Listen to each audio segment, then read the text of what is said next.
Merci Blaise. Écoute, d'être chez toi, enfin chez toi, pas tout à fait, parce que on se sent bien dans un cinéma. Je dois vous admettre ce matin que j'ai pas la folle habitude de prêcher dans ce genre de contexte, mais ça me fait très plaisir d'être là. C'est vrai qu'à Romont, on est un peu dans un truc de garage. À Fribourg, on est dans une zone industrielle. Enfin, c'est la Gruyère, quoi. C'est le Fribourg, c'est un tout petit peu moins clinquant que la belle rivière. Je suis vaudois, donc j'ai le droit de me dire que je suis content d'être là. Voilà. Quand on pense souvent à Jésus, enfin moi je pense souvent à Jésus, et quand je pense comme il est venu sur terre, quand tu lis les évangiles, tu lis la Bible, tu te dis c'est quand même assez extraordinaire la manière dont il a bougé, la manière dont il a révélé le Père, les signes du royaume, les guérisons, enfin c'était pas juste de la théorie, il a pratiqué ce qu'il disait, il a pris des gens avec lui, bien sûr il les enseignait, mais globalement il les a pris dans sa pratique. C'était un maître, un praticien formateur, quelqu'un assez sublime comme il était pleinement Dieu, et pleinement homme, et d'ailleurs il l'est toujours. Et quand tu vois ce Jésus sur terre, des fois on a tendance, et moi le premier à oublier, le choc, la difficulté que ça a dû être pour lui. La Bible nous dit quand même qu'il a quitté son ciel de gloire pour marcher sur planète Terre. Et quand tu penses à planète Terre, moi quand je pense à ma Terre, je me dis c'est la même Terre, celle où je suis maintenant, c'est celle à laquelle il a goûté. Alors bien sûr, quand tu habites Vevey, tu regardes tout ce qui est autour, tu dis oui, Dieu est grand, on va voir les Alpes, tout ça, voilà. Mais globalement, bon, lui, il a connu une terre comme nous, déréglée. C'est-à-dire qu'il a eu trop chaud, il a eu trop froid, il n'avait pas la clim. Enfin, Jésus a conduit des conditions telles que nous les connaissons.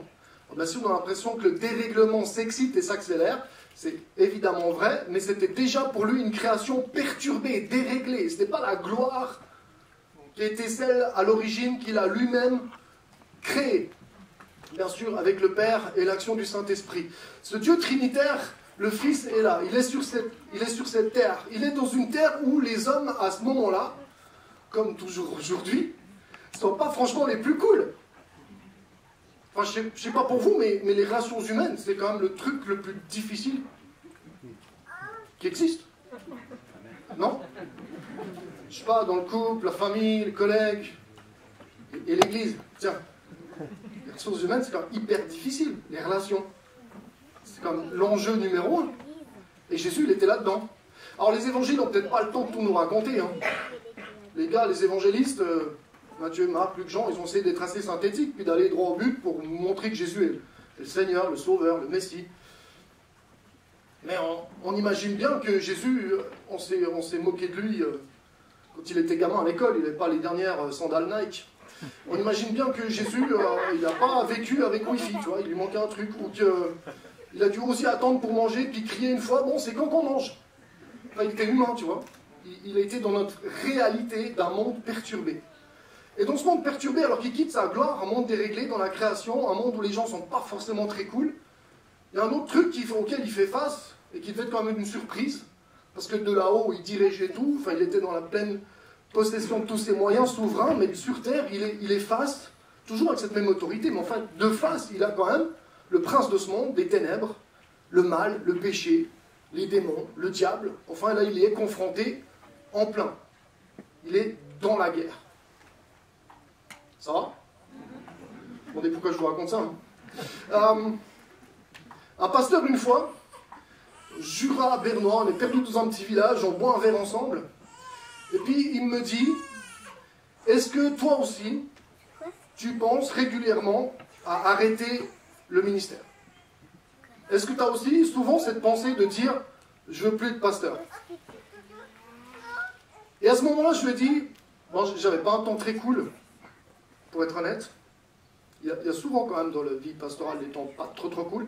Donc ma femme me dit toujours, tu sais, quand on est sur une montagne, on a l'impression que tout va bien, puis que tout le monde est sympa, il faut vraiment profiter. Bon, c'est pas très long, donc là c'était plutôt un temps de vallée, et puis je réponds du tac au tac à cet ami pasteur, je dis, actuellement c'est à peu près 3 fois par semaine. Et je crois que ça lui a fait tellement du bien de se dire qu'il n'était pas seul à se poser ce genre de questions. Ça l'a tellement rassuré, et j'en vois tellement souvent qui sont rassurés de dire, mais c'est normal d'éprouver ce genre de difficultés ou de pensées. Et là où j'en viens à notre verset du jour, ah, t'avais balancé le titre ou pas? C'est Timéo, hein. champion du monde, Timéo. Si tu mets directement le verset du jour, je me dis, Jésus nous avait avertis. Jésus, clairement, il a dit, c'est grand ici.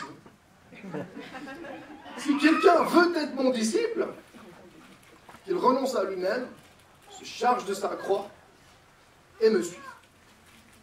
Le contexte de ce verset dans Matthieu 16, juste avant, on a un des gars qui suit Jésus, Pierre, qui est pris d'une visitation du Saint-Esprit, d'une révélation d'en haut. Puis quand Jésus dit, vous pensez quoi de moi, je suis qui pour vous? Pierre, il va déclarer, mais d'une force et d'une conviction, avec une révélation puissante, tu es le Christ, le Messie. Il sait à ce moment-là, il voit que Jésus n'est pas juste un prophète, un type sympa, mais que c'est le sauveur d'Israël. Il va le déclarer toute sa force. D'ailleurs, Jésus va affirmer cette déclaration comme étant celle qui vient du Père. Quelques versets après, on a ce même Pierre, alors que Jésus, qui s'est laissé, qui a affirmé la pensée de Pierre, qui a affirmé cette révélation, oui, je suis le sauveur.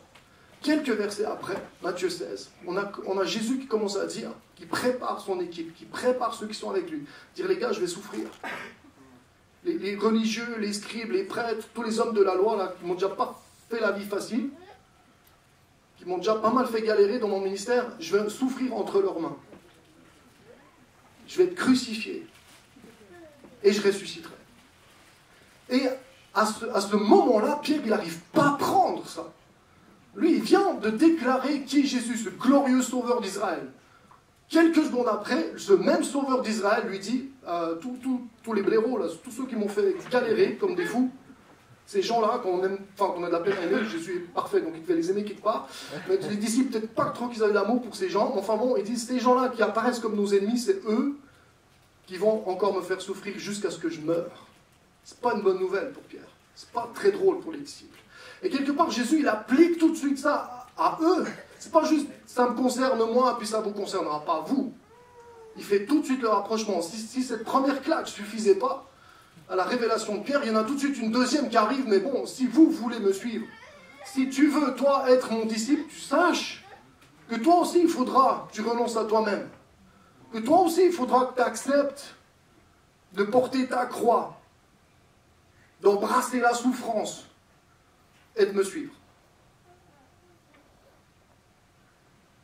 Quand on est au service de Jésus, et alors qu'on accepte cette grâce, sa bonté, son amour, parce que c'est bien ce qui a touché les gens, c'est sa grâce, sa bonté, son amour, les miracles, il montrait le Père, il a montré quelque chose d'extraordinaire. On est aussi pris dans cette guerre. Et ce matin, en pensant à Arnaud, moi ce que je te dis Arnaud, c'est que je dis à tous ceux qui veulent, comme toi, se lever, être établis dans le ministère, et sont ton jour aujourd'hui. Et je sais que tu sais ces choses. Donc je ne les annonce pas aujourd'hui en me disant, moi, c'est peut-être qu'il va, tout à l'heure, à la prière, il va dire, bon, écoutez les gars, merci beaucoup, au revoir. Mais moi je crois que souvent, quand tu acceptes de suivre Jésus dans la destinée particulière qu'il a pour toi, c'est pas un truc easy. Son esprit en nous donne cette grâce d'avoir les tripes pour. On a fondamentalement envie de se battre, envie de monter le sommet, envie de courir notre course, d'accomplir notre destinée. Et ça, c'est magnifique et ça nous porte. Mais comme Jésus, on est dans une création déréglée, on est entouré de gens qui ne sont pas forcément toujours très cool. Et s'il fallait en parler, je pourrais en parler un peu plus. Mais je pense que dans les églises évangéliques, les pasteurs n'ont pas que des bons moments.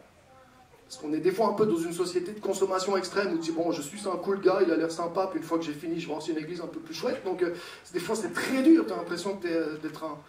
Voilà. Donc, c'est dur, on n'est pas dans une zone où les gens sont loyaux,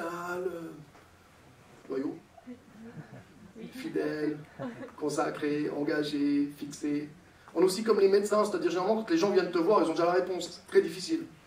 Il y a 30 ans, il n'y avait pas Internet, donc ils se disaient, tiens, le gars, il a étudié, je vais quand même lui poser 3 questions. Mais souvent, là, les gens, ils ont déjà écouté 36 trucs, puis toi, ils viennent te dire, ah, tu pourrais lire ce bouquin, tu regarder cette vidéo, je pense que tu n'as pas compris. Aujourd'hui, c'est très dur d'être pasteur.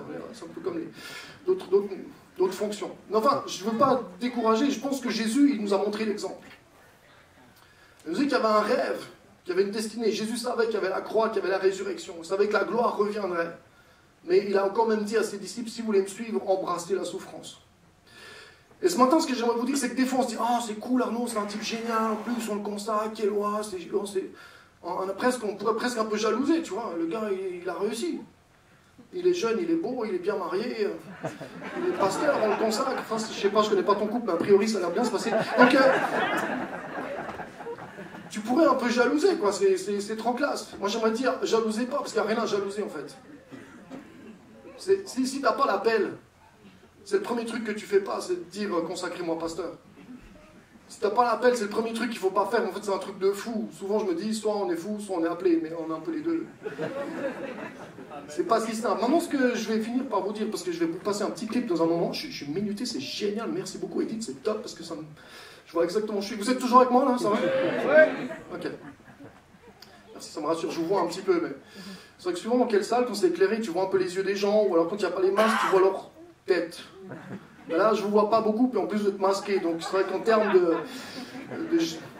langage non-verbal, j'ai de la peine à connecter, mais je sens que vous êtes là. Hein. Ça va? Ouais, ok, cool. Merci beaucoup.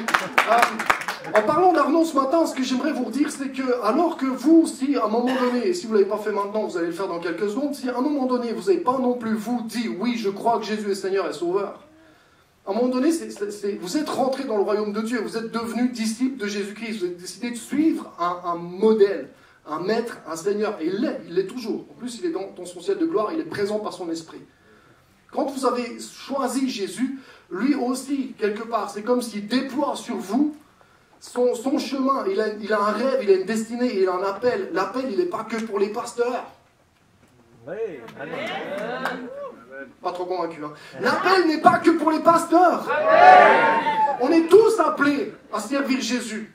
Quand on prend son baptême, généralement, on donne sa vie dans le sens, Seigneur, fais de moi ce que tu veux, je veux te servir, à la vie et à la mort, ma vie t'appartient. Je vais travailler pour ton royaume. Je sois dentiste, menuisier, scieur, agriculteur. Ma vie, elle est au service de Christ. On n'a pas les mêmes rôles, pas les mêmes fonctions dans le corps de Christ, on n'a pas les mêmes sphères de responsabilité. Mais bon, la parole de Dieu est claire, nous sommes un royaume de prêtres. Un peuple de sacrificateurs. Autrement dit, on est tous appelés à servir Jésus. Il n'y a pas quelques élites et ceux qui regardent. Ça n'existe pas. Et quand tu vas te lever dans l'identité que Jésus te donne, quand tu vas te lever dans le rêve qu'il met en toi, quand tu vas dire je suis dentiste, mais voilà, avec cette fonction-là, ce job-là, ce métier-là, ces compétences-là, je sais ce que Dieu me demande. Je suis à son service. Je suis quartier restaurateur. Merci Mathieu pour tout ce que tu fais à Châtel-Saint-Denis. C'est aussi au service de Jésus. Il y a cette volonté d'être témoin, ambassadeur, acteur du royaume. Quand tu te lèves dans cette destinée, cette identité, il n'y a pas que Arnaud qui va souffrir, toi aussi. Jésus t'a averti. Moi, je dis, un chrétien qui ne souffre pas, c'est un chrétien qui, je sais pas, il est en croisière, le gars. Il prend des vacances. Si Dieu t'appelle, et il t'appelle, d'ailleurs il dit, si quelqu'un veut être mon disciple, donc il dit, si tu veux, tu peux l'être. Je veux que tu me suives. Mais fais gaffe, comme moi je t'ai annoncé, comme moi je te démontre et je le manifeste, tu vas aussi passer par la mort et la résurrection. Tu vas aussi passer par la souffrance et la gloire. Et on va voir juste après ce clip qu'un homme de Dieu puissant dans le Nouveau Testament avait exactement compris ça et l'a aussi enseigné à l'Église. Ah, il va falloir que toi aussi tu réagisses ce matin, pas juste en bénissant Arnaud, dire mais est-ce que moi aussi j'ai un sommet à conquérir? Est-ce que moi aussi j'ai un appel à suivre? Alors que je bénis Arnaud, est-ce que moi aussi j'ai une œuvre dans le corps de Christ pour la bénédiction de ce monde que Dieu me donne? Est-ce que moi aussi je veux transcender la souffrance du monde présent pour pas juste me plaindre avec les verts et les gilets jaunes que c'est difficile, mais faire un changement? C'est pas français, ça va? Moi je le suis, grâce à ma femme. J'aime ça, je pourrais vous dire 2-3 trucs, mais on va pas le faire ce matin. Il y a un clip qui arrive, elle est française, elle vient de Paris. Quand j'ai écouté ça au début, parce que je l'ai vu dans un mariage, Je trouvais ça un peu space, un peu bizarre, c'était un style que je connaissais pas. Je suis un peu vieux moi déjà, mais en tout cas mes enfants me le disent. Ils ont 20, 18 presque, et 15, bientôt 16, donc ils ont compris que j'étais vieux. Et je veux juste que vous écoutiez ça, et que vous regardiez si ça vous parle, avec ce qu'on est en train de dire. Derrière, on va conclure, et vous aurez une action à prendre. Ma fille, elle se posait la question, à 18 ans, si elle devait prendre la présidence des jeunes PEV, donc c'est s'engager dans un parti politique. Et elle cherchait Dieu pour ça. Elle avait peur, parce qu'elle n'a pas beaucoup de temps, elle est au collège, elle est prise avec tellement de choses. Et je lui ai dit, écoute, si tu le fais, ça va être dur. Et le seul moyen d'y arriver, c'est de savoir si Dieu t'a donné les tripes. Est-ce que ça vient de Dieu? Est-ce qu'il te donne les tripes pour? En fait, peu importe l'appel ou les compétences ou l'onction, ou le rôle ou la fonction de l'un ou de l'autre dans le corps de Christ, ou, j'ai envie de dire, dans l'activation du royaume de Dieu, dans toutes les sphères de la société, il ne faut jamais comparer. Il ne faut jamais jalouser. Par contre, si on veut vivre sainement, il faut embrasser la souffrance de son propre appel. Il faut aller avec la charge que Dieu t'attribue. Il faut aller avec le poids qu'il est capable de mettre sur toi, en sachant que par son esprit, tu es capable, tu peux. Tu peux tout faire par celui qui te fortifie. Mais Jésus, il est venu sur la vraie terre, celle qu'on connaît. Jésus, il a galéré dans son ministère. On l'a jalousé, on a eu de la haine, du mépris. On lui a dit, tu chasses les démons par le prince des démons, Belzébul. Et il nous a avertis, s'ils disent ça de moi, ils le diront de vous. Le ministère, c'est accepter par passion, par tripe, d'embrasser la part de souffrance qui y convient. Il n'y a pas de résurrection sans mort. Il n'y a pas de fruit sans souffrance. Mais Jésus, avec nous, nous donne de traverser. Ce matin, il y a deux choses. Si tu ne connais pas les tripes, l'appel, l'onction, la part qui est la tienne dans le corps de Christ, la part qui est la tienne pour que l'Église, non seulement elle soit cool dans un cinéma, mais qu'elle remplisse la Suisse romande, pose-toi devant Dieu. Dis-moi, je vais être ton disciple. Dis-moi, quelle est ma mission. Je veux renoncer à mes propres trucs. Je veux accepter la part de croix qui est la mienne pour réellement te suivre et marcher comme tu as marché. Pour certains, vous ne pouvez même pas vous poser cette question-là parce que vous n'avez pas encore connu comme Pierre qui est Jésus. Et ce matin, pourtant, Jésus, dans votre propre cœur, par la puissance de son esprit et la grâce du Père, fait résonner ton cœur en disant, oui, je suis. Oui, je suis le sauveur du monde. Oui, je suis ton sauveur. Oui, je suis Seigneur. Oui, je suis ressuscité. Oui, je siège à nouveau dans la gloire, à la droite du Père. Oui, je suis présent par mon esprit. Et oui, je t'invite aussi à rentrer dans ma famille, à me reconnaître comme ce Seigneur et ce Sauveur pour toi. Afin que ta souffrance dans ce monde, elle ne soit pas pour rien. C'est bête de souffrir pour rien. C'est bête de vivre à moitié. C'est bête d'être chrétien à moitié. Ça ne sert à rien, c'est nul, c'est pourri. Un peu chrétien, tu souffres un peu, puis tu n'as pas de gloire, c'est nul. Autant y aller à fond. Autant se lever. Autant marcher. Autant reconnaître qui est Jésus. On dit, ok, moi je veux ton appel, tant pis si ça galère, tant pis si on va souffrir. Mais je suis qu'un voyageur dans ce monde. Comme toi, j'ai quelques années, quelques dizaines d'années, puis quoi? Derrière, il y a une gloire, derrière, il y a une vie éternelle, derrière, il y a une récompense. Ce matin, arrête de vivre à court terme. Lève-toi, dis-toi qu'il y a une éternité. T'es jeune, t'es éternel. Embrasse la souffrance qui est la tienne. Jalouse pas, compare pas. Lève-toi dans ce qui est pour toi ce matin. Amen, j'ai prié avec vous. Est-ce que si vous n'êtes pas encore chrétien, vous dites, tiens, c'est l'heure ce matin. Ou si vous êtes déjà chrétien, vous dites, punaise, moi aussi, je veux embrasser encore mon appel, je veux le savoir. Peu importe mon métier, mes compétences, mon onction. Si je veux accepter de dire, j'arrête de penser que c'est facile, mais je veux me lever pour dire, Seigneur, j'ai compris que ça a engagé une certaine souffrance. Je me lève pour toi, je me lève avec toi ce matin. On va faire une différence. Tu peux te lever de ton siège de cinéma ce matin. J'aimerais prier avec toi, j'aimerais prier avec nous. Je ne vous vois pas beaucoup, je ne vous connais pas, je m'en fiche pas. Lui, le pasteur, il est là. Faites gaffe, lui. Seigneur, tu vois qui se lève ce matin. Seigneur, tu sais les cœurs. Seigneur, tu entends les cœurs qui disent, oui, je veux reconnaître que tu es Seigneur et Sauveur. Oui, je veux embrasser ma part d'appel et ma part de souffrance pour hériter de ta gloire. Parce que Paul l'avait compris, Philippiens 3, il a dit qu'il était là pour communier aux souffrances de Christ et connaître la puissance de sa résurrection. Il avait compris, il l'a dit à l'église. Et nous, si ce matin, on veut encore comprendre avec Arnaud qu'il y a un appel, il y a une réception de ton appel. C'est toi qui donnes. Mais Seigneur, on veut embrasser notre part de lutte, notre part de souffrance, notre part de persévérance, avec la puissance de ton esprit, pour traverser, marcher et faire une différence dans ce monde. Seigneur, tu fortifies les uns et les autres dans leurs difficultés, parce que tu marches avec eux, tu connais cette planète, tu en connais les bons moments et tu en connais les galères. Et tu es avec nous, tu compatis. Tu es notre avocat, notre défenseur, notre force, notre secours, notre espérance. Tu es notre vie, parole de vie. À qui irions-nous d'autres? Tu as les paroles de la vie et de la vie éternelle. Dans le nom de Jésus-Christ. Amen.